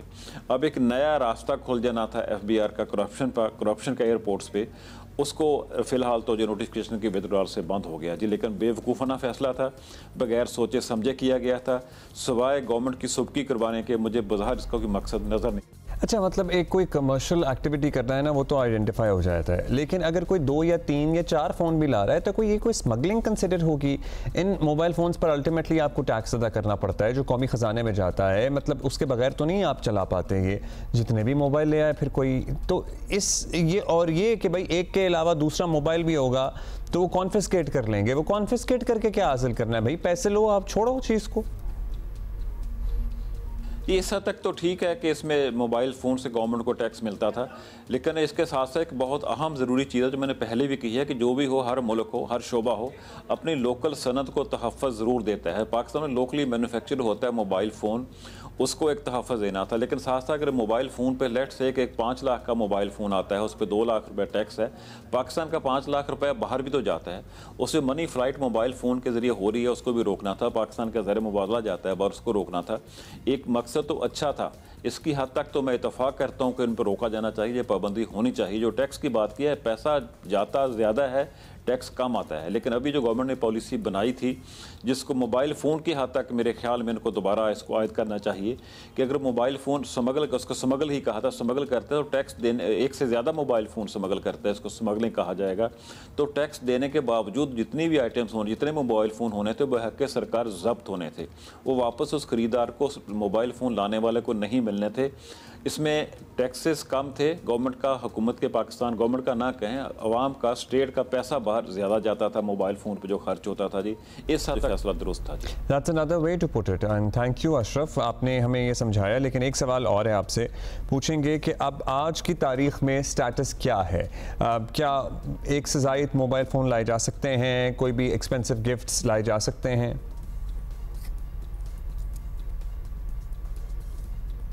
फ़िलहाल तो नोटिफिकेशन विदड्रॉ हो गया जी। इसका मतलब है कि वो नोटिफिकेशन जैसे कभी इशू ही नहीं हुआ था, उस पर अमल दरामद ही नहीं हुआ, ऐसा कोई फ़ैसला नहीं है। एज़ पर टुडे, आज के दिन तक कोई वही सूरत हाल है जिस नोटिफिकेशन के जारी होने से पहले थी। जिस तरह पहले सामान आता था, जिस हद तक जो पर्सनल यूज़ की चीज़ें आती थी, या एक से ज़्यादा मोबाइल फ़ोन आते थे, या एक ज़्यादा मालियत की जो भी चीज़ें कह लें, पहनने के कपड़े हैं, जूते हैं, या जेवर वगैरह कुछ लोग लेके आते थे बाहर, स्पेशली मिडल ईस्टर्न कंट्री से। मुझे एक हद तक जो पहले इजाज़त थी वो अब भी इजाज़त है, वही स्टेटस है कि नोटिफिकेशन जारी होने से पहले का था। शुक्रिया आपका अशरफ मलखम। हमें समझा रहे थे नोटिफिकेशन वापस हो गया, सो अभी जो पहले वाला मामला था वही बरकरार है। अच्छा जी, जनरल रिटायर्ड फैज़ हमीद के मामले के बारे में हम पहले तफसील से गुफ्तगू कर रहे थे। रिएक्शंस भी आ रहे हैं। ज़ाहिर है पाकिस्तान तहरीक इंसाफ ये भी कह रही है कि ये तो हमारा क्या लेना देना इस मामले से, ये तो फ़ौज का अंदरूनी मामला है। क्या इतना ही? It is as simple as this से कि फ़ौज का अंदरूनी ही मामला है और बाकी किसी का कोई लेना देना नहीं है। अब चूँकि लेटेस्ट ये है ISPR के रिलीज़ के मुताबिक कि उन्हें चार्जशीट कर दिया गया है, वो चार्जेस भी बयान किए गए हैं और बाज़ मामलात में उनसे तफ्तीश की जा रही है। अभी मज़ीद तहकीकात जारी हैं। सो इंक्वायरी इज़ गोइंग ऑन, जैसे 9 मई और दीगर बेअमनी फैलाने जैसे वाक़यात। सो सीनियर सहाफ़ी फ़खर दुरानी हमारे साथ मौजूद हैं, उनसे बात करेंगे इस बारे में। Fakhar, thank you for being with us, good morning. Fakhar, is it as simple as PTI से कि हमारा तो क्या लेना देना है इससे? ये फ़ौज का अंदरूनी मामला है, वो जाने फ़ौज जाने। शुक्रिया अब्दुल्ला। देखें, ये सिर्फ ऐसा नहीं है कि ये फौज का मामला है। इसमें जो मेरी इतलात हैं कि इसमें PTI और ख़ास तौर के ऊपर इमरान खान फुली इन्वॉल्व हैं। जिस तरह प्रेस रिलीज में भी ISPR की प्रेस रिलीज में ये एक तो वाजे किया गया है कि 9 मई से रिलेटेड जितने भी वाक़यात हैं उसकी अलहदा से तहकीकात हो रही हैं। मेरी जो इतलात हैं कि 9 मई के हवाले से जितनी भी तहकीकात हुई हैं जनरल फैज़ हमीद से, उसके कंप्लीट एविडेंसेस हैं जो भी जनरल फैज़ हमीद से ये तहकीकात हुई हैं, और सिर्फ 9 मई से रिलेटेड नहीं है। उसके साथ जो मेरी इतलात ये भी हैं कि जनरल फैज़ हमीद और इमरान खान के कुछ ताने बाने मिल रहे हैं। जब ये नवंबर 2022 में नए आर्मी चीफ की तैनाती होनी थी, उस टाइम भी इनकी कोई आपस में कोऑर्डिनेशन थी, और ये तैनाती रुकवाने के हवाले से जितने भी इवेंट्स हुए थे उस टाइम नवंबर 2022 में, उनके भी इमरान खान के साथ कुछ लिंक्स मिले हैं जो तहकीकात के दौरान।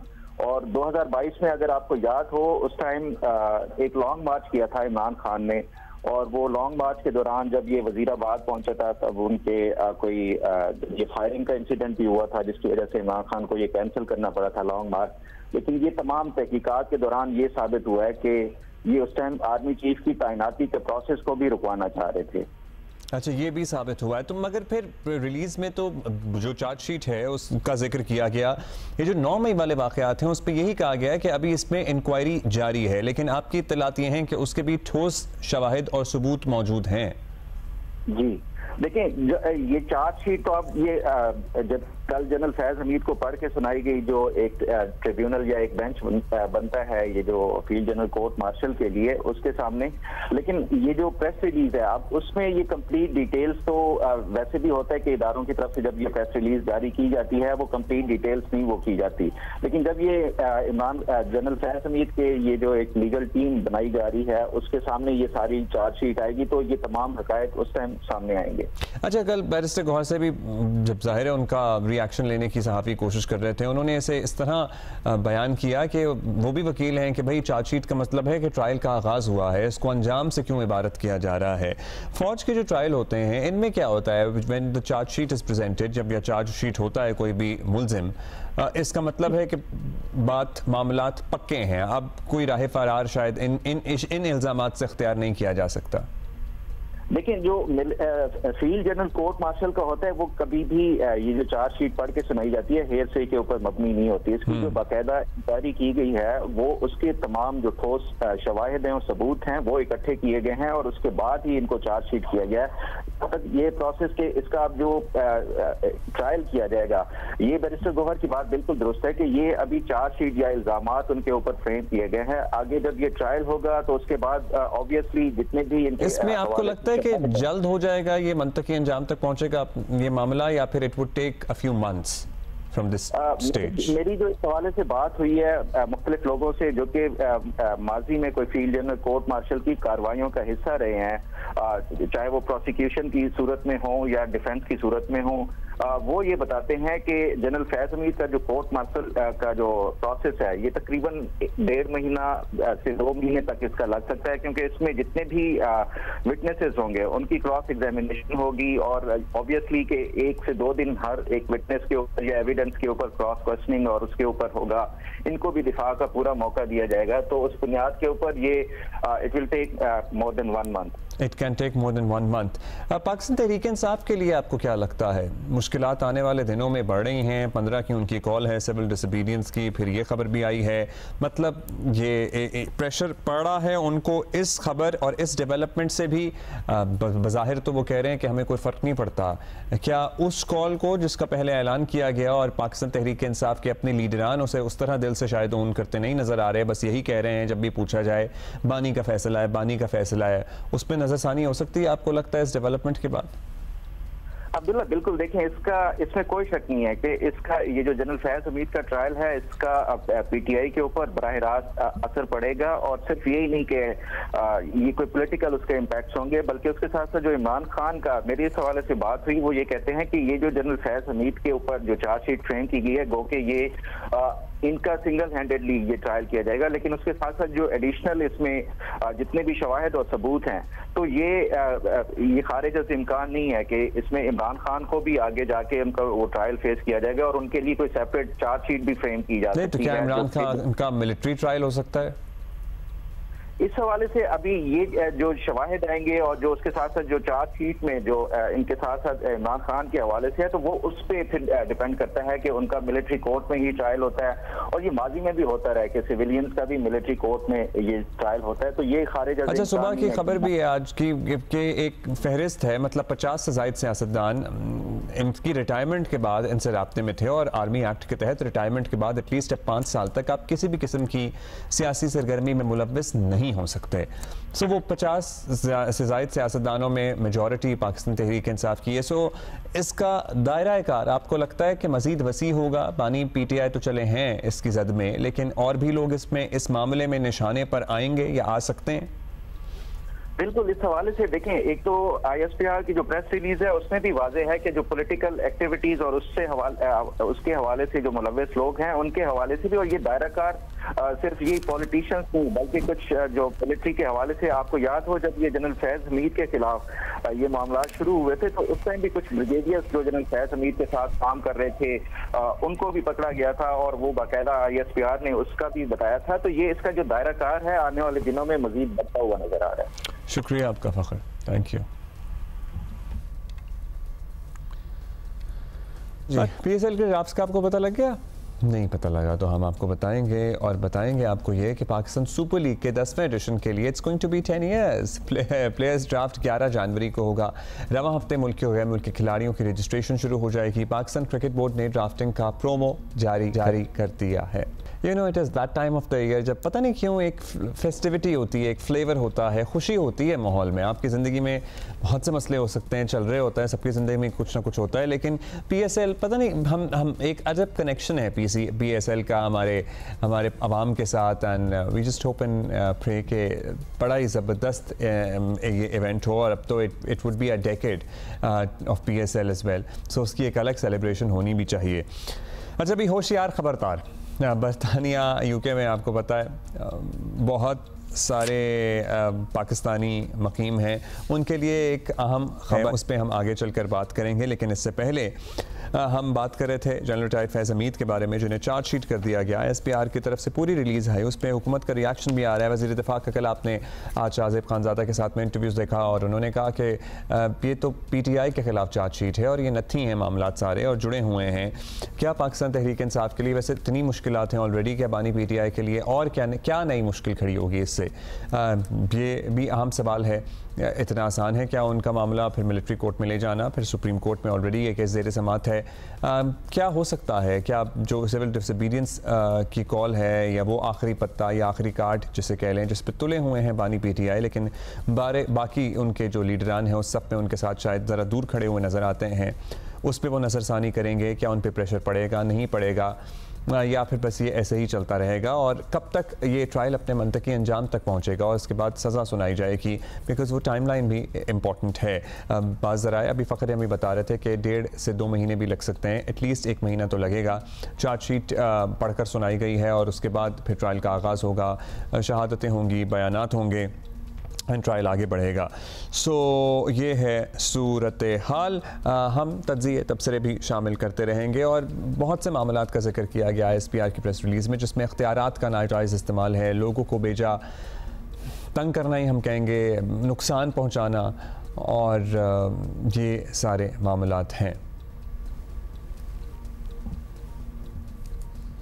अच्छा, हम तज्ज़िये तबसरे भी ले रहे हैं। उमर चीमा थे हमारे साथ, फ़खर दुरानी थे हमारे साथ, और सियासतदानों की बातें भी सामने आ रही हैं। फैसल वाडा जो मुक़्तदरा के बड़े करीब सियासतदान समझे जाते हैं, वो पहले से ही बातें कर रहे थे। एट द सेम टाइम वो ये भी कह रहे हैं कि उन्हें अचंबा नहीं होगा, उन्हें हैरानी नहीं होगी अगर बानी PTI का मामला भी अल्टीमेटली मिलिट्री कोर्ट में जाता है। मुनीब साहब, thank you for being with us. Munib Farooq हमें ज्वाइन कर रहे हैं, सीनियर सहाफ़ी तज्ज़ियाकार। मुनीब साहब, आप ज़ाहिर बाखबर हैं, आप बताइएगा हमें, अब ये एक खबर आई, इस पे 2 दिन तज्ज़िया होगा, तबसरा होगा, या इसके एक्चुअल असरात होंगे पाकिस्तान तहरीक इंसाफ पे? क्योंकि उनके चेयरमैन तो ये कहते हुए पाए गए और पहले भी वो इसे अंडर प्ले सॉर्ट ऑफ कर रहे थे कि ये तो फौज का अंदरूनी मामला है, इससे हमारा क्या ताल्लुक?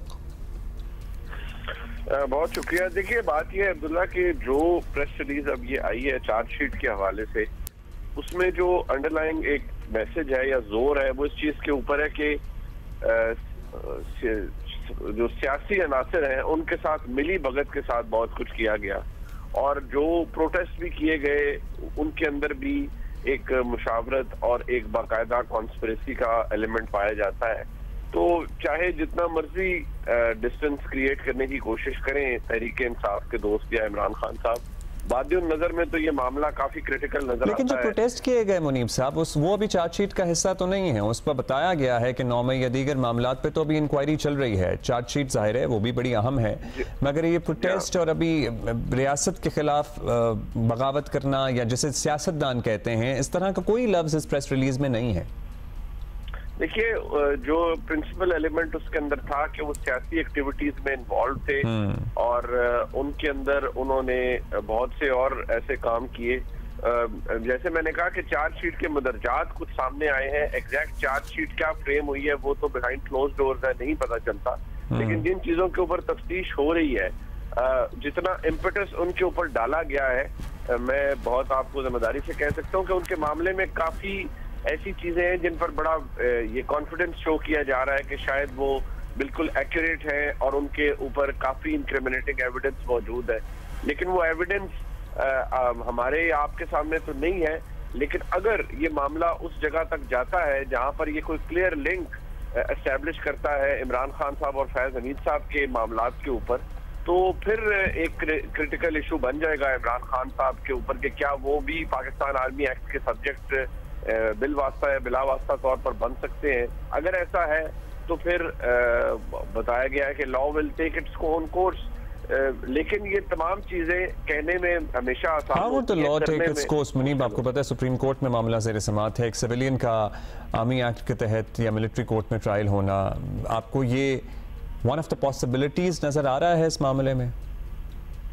देखिए, इसको रूल आउट नहीं किया जा सकता।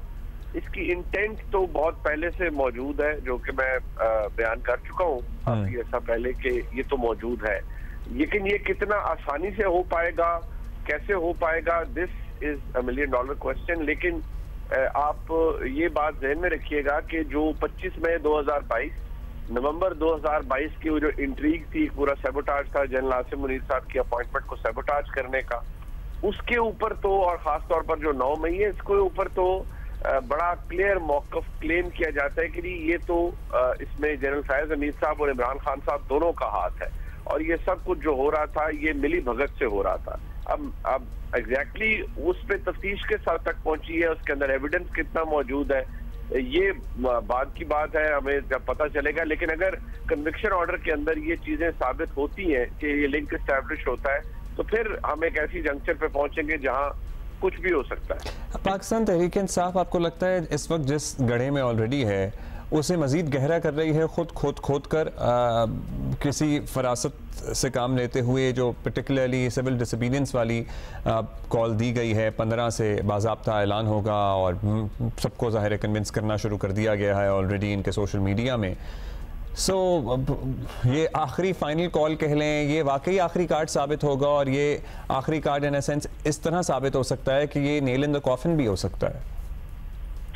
जी फिलहाल तो ऐसे ही लगता है कि जितनी मूव्स पाकिस्तान तहरीक इंसाफ की जानिब से की जा रही हैं वो सेल्फ डिफीटिंग ज्यादा है।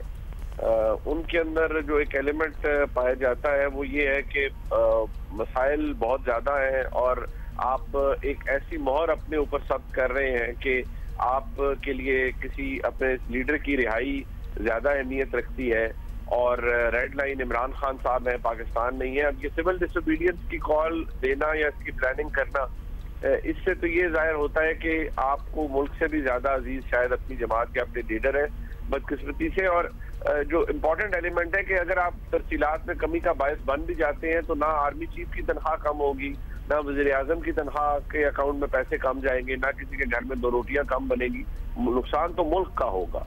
सो इस चीज को पाकिस्तान तहरीक इंसाफ शायद मिसरीड कर रही है, लेकिन उनके पार्ट पे देखा जाए तो वो कहते हैं हमें दीवार से लगा दिया गया है, ना एहतजाज करने दिया जाता है, ना बात करने दी जाती है, सियासी माहौल तंग कर दिया गया है, तो हमारे पास इसके अलावा और क्या हाल है।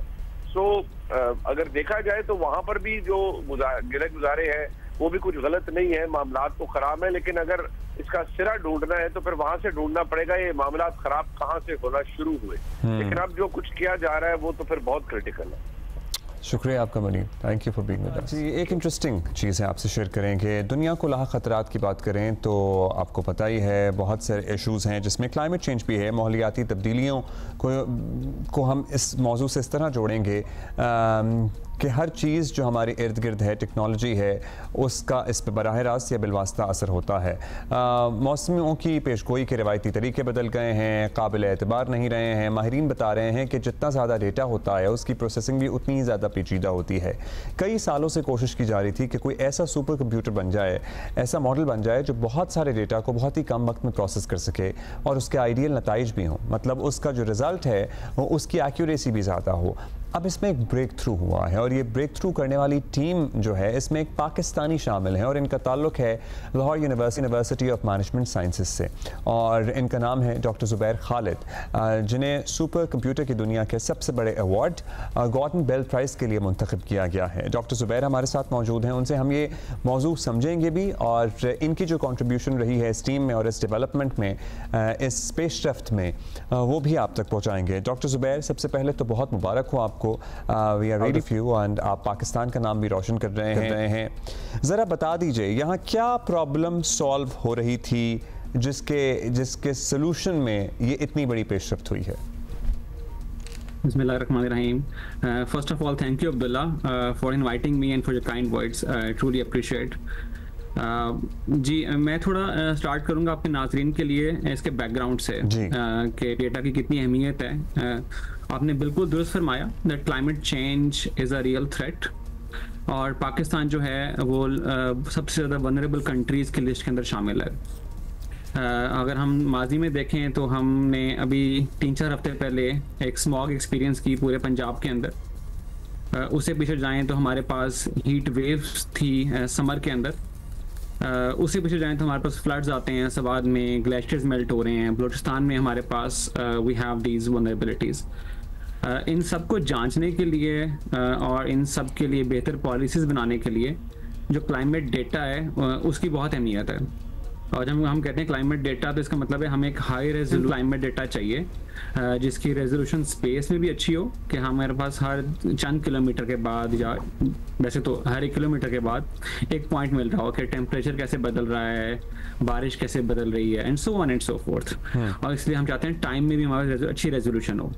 तो डेटा की बहुत अहमियत है एनालाइज करने के लिए भी और मिटिगेशन स्ट्रैटेजीज बनाने के लिए भी। तो जो क्लाइमेट सिमुलेशंस होती हैं वो ये डेटा जनरेट करी होती हैं लेकिन क्लाइमेट सिमुलेशंस जो हैं वो they are very expensive in terms of compute power, यानी उनको हमें रन करने के लिए बहुत ज़्यादा कंप्यूट पावर चाहिए। और जितने रन ज़्यादा होंगे क्लाइमेट सिमुलेशन के, उतनी हम बेहतर फोरकास्टिंग, बेहतर प्रिडिक्शन कर सकते हैं। एक तो climate simulations are expensive to run in terms of compute power, और उसके अलावा उनको स्टोर करने के लिए भी हमें बहुत ज़्यादा स्टोरेज चाहिए। तो हमने इस प्रोजेक्ट में ये किया कि हमने कहा कि क्या हम ऐसा टूल बना सकते हैं कि जो कि ये climate data on demand generate करे और हाई रेजोल्यूशन पे जनरेट करे। So we started this work back 2 years ago, और हमारे इस टीम के अंदर हमारे पास क्लाइमेट साइंटिस्ट भी थे, हाई परफॉर्मेंस कंप्यूटिंग के पीपल भी थे। जो मेरा रोल था वो था स्टेटिस्टिक्स और एआई वाला, जो कोर एल्गोरिथम डेवलप करना था। So we all worked together for almost 2 years, and then we developed the so-called Exascale Climate Emulator. ये एमुलेटर एक टूल है जो कि सिमुलेशंस की तरह का डेटा जनरेट करता है, जो कि स्टेटिस्टिकली कंसिस्टेंट है सिमुलेशंस के साथ। तो हमारा जो एमुलेटर है वो एग्जिस्टिंग एमुलेटर्स की निस्बत तकरीबन 3 लाख गुना उसकी बेहतर रेजोल्यूशन है। 3 लाख गुना। इससे कितना फ़ायदा हो सकता है मौसम प्रेडिक्ट करने वालों को, क्लाइमेट चेंज के बारे में जो लोग रिसर्च कर रहे हैं उनको, ये कितना बड़ा ब्रेक थ्रू हो सकता है? जी, thank you Abdullah for this wonderful question. I think that will give insight to your audience as well. अगर मैं बताऊं कि हम बेहतर तरीके से अगर हम फ्लड्स को प्रेडिक्ट कर सकें, हम बेहतर तरीके से ग्लेशियर्स की मेल्टिंग को प्रेडिक्ट कर सकें, तो इसका इम्पैक्ट जो है वो डायरेक्ट लोगों के ऊपर है। उसका सोशल इम्पैक्ट भी है और उसका फिर एक इकोनॉमिक इम्पैक्ट भी है। यानी हम लोगों को मुंतकिल करना है हिफाजती मकामात पर। अगर हमें फ्लड की प्रेडिक्शन बेहतर हो जाए, चाहे वो अर्बन एरियाज़ में हो, चाहे वो रूरल एरियाज़ में हो, चाहे वो दरिया के इर्द गिर्द हो, तो हम उन लोगों को बेहतर तरीके से और टाइमली एक अप्रोप्रिएट प्लेस के ऊपर मुंतकिल कर सकते हैं। सो इसी असना के अंदर we have been approached by national disaster management authority and also Punjab government as well. उनके साथ हम मिलके काम कर रहे हैं ताकि हम फोरकास्टिंग को और प्रेडिक्शन को बेहतर बना सकें, ना पाकिस्तानी स्केल के ऊपर but also the global scale. अच्छा, अब एक सवाल ये भी आता है नेचुरली कि how did you get in touch with this team, as in you were already in liaison with them, आप काम कर रहे थे इनके साथ किसी और प्रोजेक्ट पे कि उन्होंने आपको इसमें इनकॉर्पोरेट किया, because you know we are literally celebrating you being a part of this team. Thank you Abdullah. जो इसका जो कोर एल्गोरिथम है ना, वो डेटा डिफाइन होता है आपके पास स्पेस के अंदर। और जो मेरा पीएचडी का काम था और जो मैं अपने मैंने स्टूडेंट सुपरवाइज किए हैं पीएचडी वाले लम्स के अंदर भी, और उससे पहले ऑस्ट्रेलियन नेशनल यूनिवर्सिटी के अंदर भी, वहाँ पे I had been working on such data, तो had expertise. So it all started back in 2022, तो समर के अंदर। So I went to KAUST King Abdullah University for a summer, और वहाँ पे जो मेरे होस्ट थे professor Genton who is a renowned statistician, तो उनके साथ हमने फिर आइडिया को डिस्कस किया, and that's how it all started. And then we identified right people in different institutions. इसमें हमारे पास NVIDIA से लोग हैं जो क्लाइमेट साइंस जो कि HP से देखते हैं। हमारे पास national centre for atmospheric research में एक एलिसन बेकर होती हैं, she is also part of the project. And then we have Gera Stenchikov, जिनको ऑलरेडी एक नोबल को शेयर करते हैं वो फिजिक्स के अंदर। अच्छा डॉक्टर साहब, अब ये भी बताइएगा कि ये कब तक दुनिया के लिए अवेलेबल होगा फॉर यूज़ या हमारे लिए? हाँ, लेकिन जो पेपर है वो तो पब्लिश हो चुका है, और हम जब हम रिसर्च के अंदर हम कोशिश करते हैं कि हम ऐसी रिसर्च करें जो कि रिप्रोड्यूसिबल हो। इट मीन्स के लोग उसको रेडिली यूज कर सकें और उससे इस्तेफादा भी हासिल कर सकें। तो जो हमारे एल्गोरिदम्स हैं वो तो पब्लिकली अवेलेबल हैं, so it's all published.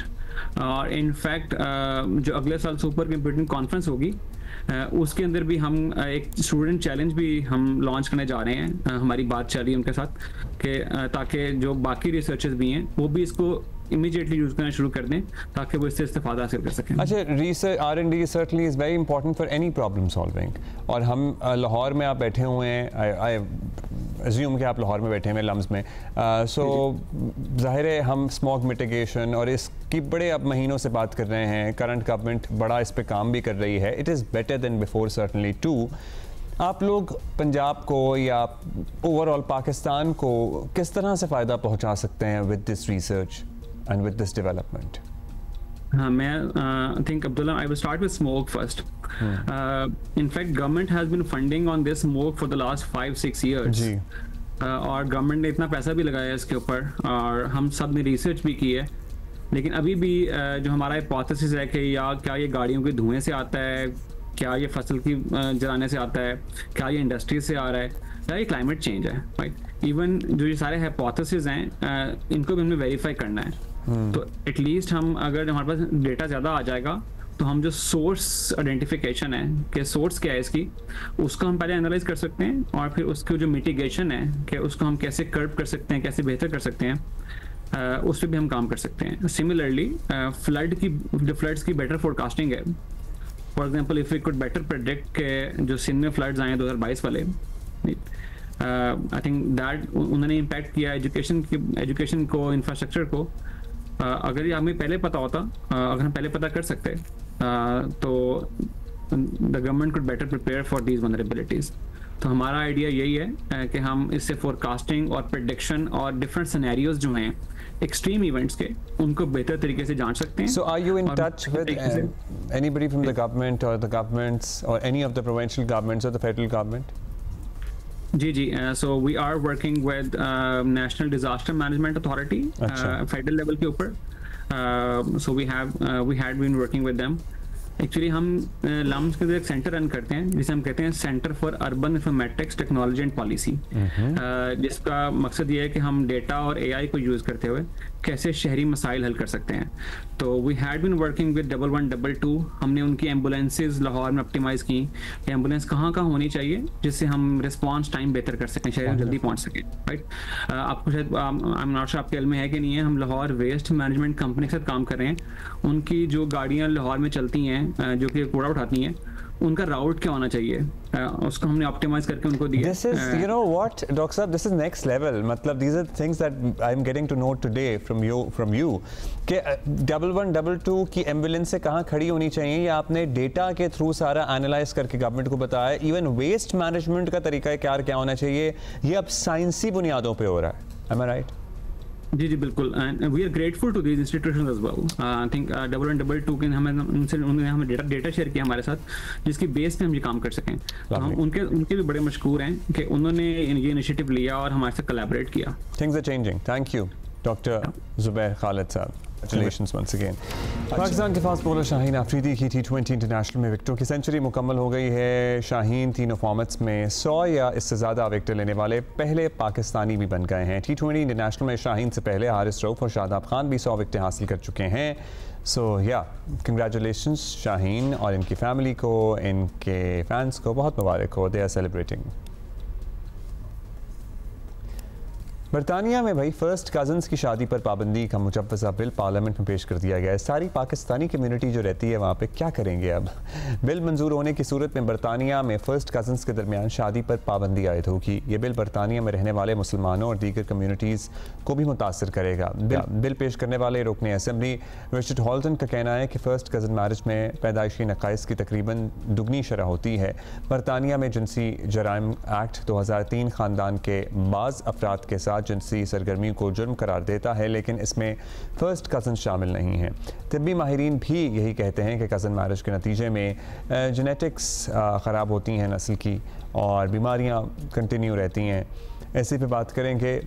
In fact हमने बात की ब्यूरो चीफ जियो न्यूज़ लंदन मुर्तज़ा अली शाह से. सबसे पहले हमने उनसे पूछा ये जो कज़न मैरिज वाला बिल पेश किया गया है, ये एग्जैक्टली क्या कानून है, कब से इस पर काम हो रहा था, इसकी ज़रूरत कैसे महसूस की गई. तो उन्होंने हमें ये बताया. जी, बरतानवी पार्लियामेंट के सामने जो मैरिजेस बिल है उसको पेश कर दिया गया है. इस बिल का मकसद ये है, ये फोकस कर रहा है कि जो फर्स्ट कज़न मैरिजेस हैं उनके बैन किया जाए. जो इसका मकसद ये है कि जो मुख्तलिफ यहाँ पर बरतानिया में कम्युनिटीज़ हैं, ख़ास तौर पर जिसमें नंबर 1 पाकिस्तानी कम्युनिटीज़ आती हैं, आयरिश कम्युनिटीज़ हैं, अफ्रीका की बहुत सारी कम्युनिटीज़ हैं और मिडल ईस्ट की इस तरह बहुत सारी कम्युनिटीज़ हैं जहाँ पर जो फर्स्ट कज़न मैरिजेस होती हैं. इंडिया के और बांग्लादेश के लोगों की एक बड़ी तादाद फर्स्ट कज़न मैरिज करती है. जिस MP ने इस बिल को मूव किया वो ये कहते हैं कि साइंटिफिक रिसर्च साबित करती है कि जो फर्स्ट कज़न मैरिजेस के नतीजे में जो बच्चे पैदा होते हैं वो बहुत ज़्यादा जो डिफेक्ट्स हैं उनके साथ पैदा होते हैं, उनमें बहुत जो हेल्थ इश्यूज़ के साथ पैदा होते हैं. और ये किस तरह के इस वक्त बरतानिया में हज़ारों के हिसाब से केसेस हैं जो ख़ास तौर पर देखने में आए हैं फर्स्ट कज़न मैरिजेस के नतीजे में। लिहाजा वो ये समझते हैं कि इस प्रैक्टिस को ख़त्म होना चाहिए और उतनी जो उनकी जो मर्ज़ी है, जो कॉन्सेंट है, वो शामिल नहीं होता। इस बुनियाद पर वो इस बिल को इस जो प्रैक्टिस है उसको इलीगल करवाना चाहते हैं। वो साथ में ये भी कोट कर रहे हैं कि आज से तकरीबन 500 साल कबल जो फर्स्ट कज़न मैरिज थी वो बरतानिया में वो बैंड थी। उसी तरह जिस तरह बहन भाइयों की शादी पे पाबंदी है और मुख्तलिफ हवालों से वो ये कहते हैं कि जो किंग हेनरी 8 थे उन्होंने जो फर्स्ट कज़न मैरिजेस थे उनसे पाबंदी उठाई थी ताकि वो अपनी ही एक फ़र्स्ट कज़न है उसके साथ शादी कर सके। लिहाजा वो उस जो प्रैक्टिस है उसका भी हवाला देते हुए कह रहे हैं कि अब वक्त आ गया है कि बरतानिया में पैदा होने वाले बच्चों को बीमारियों से बचाने के लिए जो फर्स्ट कज़न मैरिजेस हैं उन पर बैन लगवाया जाए। अच्छा, मुर्तज़ा से हमने ये भी पूछा कि इस बिल पर मजमूई तौर पर मुसलमान आबादी ख़ास तौर पर पाकिस्तानियों का क्या रद्द अमल है। उन्होंने हमें ये बताया जी, अगर तो ये बिल मंजूर होता है और अगर ये कानून बनता है तो इसका सबसे ज़्यादा असर वो पाकिस्तानी कम्युनिटी पर पड़ेगा।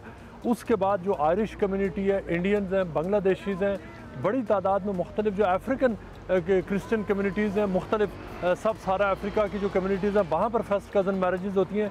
जो मिडल ईस्ट के बहुत सारे ममालिक हैं उनके अंदर फर्स्ट कज़न मैरिजेस होती हैं। लेकिन इस वक्त बरतानिया में जो फर्स्ट कज़न मैरिजेस है वो सबसे ज़्यादा ये तस्वर किया जाता है कि वो पाकिस्तानी कम्युनिटीज़ के अंदर है। लिहाजा पाकिस्तानी इस हवाले से बहुत बड़ी तादाद में मुतासर हो सकते हैं। वो लोग जिनके अगर ये कानून बन जाता है, जिनके फॉर एग्ज़ाम्पल जिनके रिश्ते हो चुके हैं या जिनकी जो इमीडिएट जो आने वाले महीनों में जिनकी शादियां होनी हैं वो इससे मुतासर होते हैं। और ये इसमें जो इस कम्युनिटी को इस हवाले से ख़ास तौर पर पाकिस्तानी कम्युनिटी तो और जो दीगर कम्युनिटीज़ इस हवाले से मुतासर होगी कि वो ये समझती हैं कि जो फर्स्ट कज़न मैरिजेस हैं उसके ज़रिए जो फैमिली बॉन्डिंग है वो बढ़ती है, जो फैमिली के अंदर सिक्योरिटीज़ हैं वो बढ़ती हैं। वो ये भी समझते हैं कि ये जो प्रैक्टिस है इसके बहुत सारे फ़ायदे भी हैं, लेकिन जो मेडिकल डिफेक्ट्स हैं वो भी एक रियलिटी है। इस बिल को अपोज़ किया है जो ड्यूसबरी के इंडिपेंडेंट जो मेंबर ऑफ पार्लियामेंट हैं इकबाल मोहम्मद, उन्होंने ये कहा है कि ये बात गलत है कि जो पूरी कम्युनिटी को, चाहे वो पाकिस्तानी हो या दीगर कम्युनिटीज़ हैं, उनको स्टिग्मेटाइज़ किया जाए, उनको बदनाम किया जाए या उनको इस हवाले से टारगेट किया जाए।